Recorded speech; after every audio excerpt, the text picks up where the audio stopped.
بسم اللہ الرحمن الرحیم۔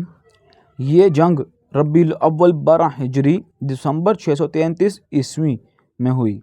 جنگ یمامہ کا مقام۔ یہ جنگ یمامہ کے علاقے میں ہوئی جو موجودہ سعودیہ عرب کے علاقے نجد میں واقع ہے۔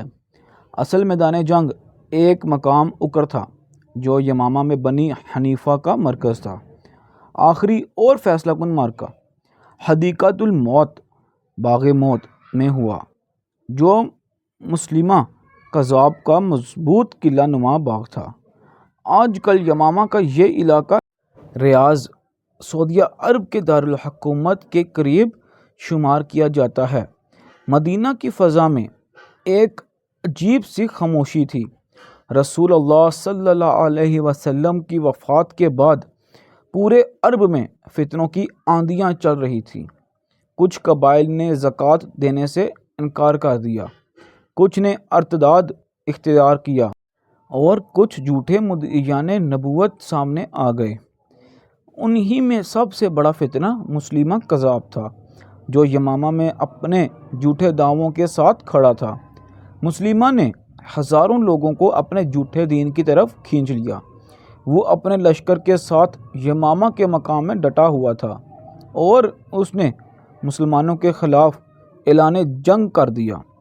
مدینہ میں یہ خبر پہنچی تو خلیفہ اول حضرت ابوبکر صدیق رضی اللہ تعالیٰ عنہ کا دل ایمان کی غیرت سے بھر اٹھا۔ آپ نے حضرت خالد بن ولید رضی اللہ تعالیٰ عنہ کو سپہ سالار بنا کر ایک عظیم لشکر یمامہ کی طرف روانہ کیا۔ لشکروں کی آمادگی: ایک طرف حضرت خالد رضی اللہ تعالیٰ عنہ کے زیر قیادت مہاجرین و انصار کا لشکر تھا جس میں قرآن کے حافظ اور صحابہ کرام کی بڑی تعداد شامل تھی۔ دوسری طرف مسلمہ کا لشکر تھا جسے اپنے جھوٹے نبی پر اندھا یقین تھا۔ تعداد میں وہ زیادہ تھے لیکن حق پر اہل ایمان کھڑے تھے۔ میدان یمامہ وسیع و عریض تھا۔ دونوں فوجیں آمنے سامنے صفِ آرا ہوئیں۔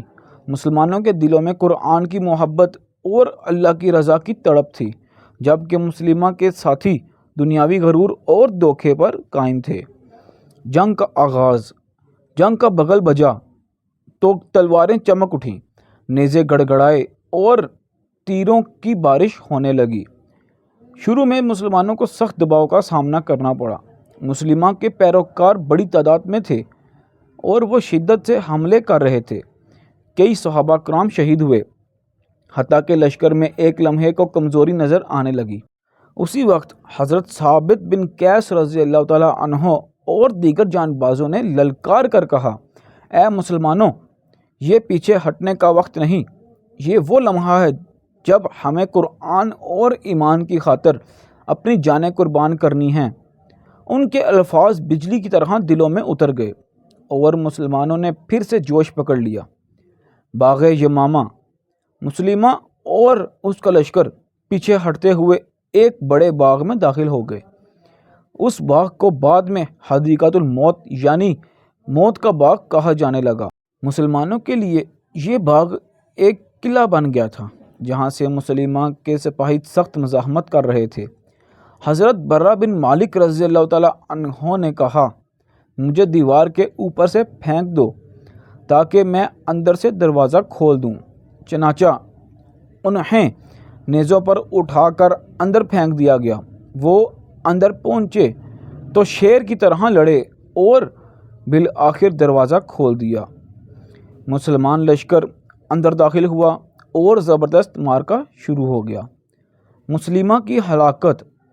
اب لڑائی اپنی انتہا کو پہنچی۔ مسلمانوں کے دلوں میں ایک ہی جذبہ تھا کہ اس فتنے کو ہمیشہ کے لیے ختم کرنا ہے۔ اسی دوران ایک انصاری صحابی نے مسلمہ کو دیکھ لیا اور اس پر حملہ کیا، لیکن وار ادھورا رہ گیا۔ اسی لمحے حضرت وحشی رضی اللہ تعالیٰ عنہ، وہی صحابی جنہوں نے زمانۂ جاہلیت میں حضرت حمزہ رضی اللہ تعالیٰ عنہ کو شہید کیا تھا، آگے بڑھے۔ انہوں نے اپنا نیزہ اٹھایا اور پوری قوت کے ساتھ پھینکا۔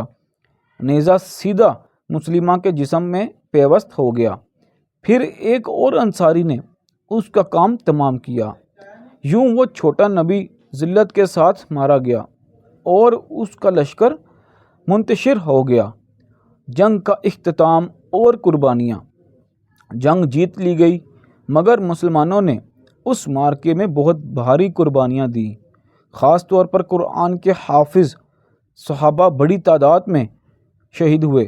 اسی نقصان کو دیکھ کر حضرت عمر رضی اللہ تعالیٰ عنہ نے خلیفہ اول حضرت ابو بکر رضی اللہ تعالیٰ عنہ کو مشورہ دیا کہ قرآن کو جمع کر لیا جائے تاکہ یہ اللہ کی کتاب ہمیشہ محفوظ رہے۔ یہی جنگ یمامہ قرآن کے جمع ہونے کا سبب بنی۔ نتیجہ، جنگ یمامہ اسلام کی تاریخ کا وہ روشن باب ہے جہاں ایمان نے باطل کو شکست دی۔ یہ جنگ صرف ایک جھوٹے مدعی نبوت کے خاتمے کا واقعہ نہیں تھی بلکہ قرآن و ایمان کے تحفظ کی علامت بھی تھی۔ مسلمانوں نے اپنے خون سے تاریخ میں لکھ دیا کہ حق کی راہ میں کوئی قربانی بڑی نہیں۔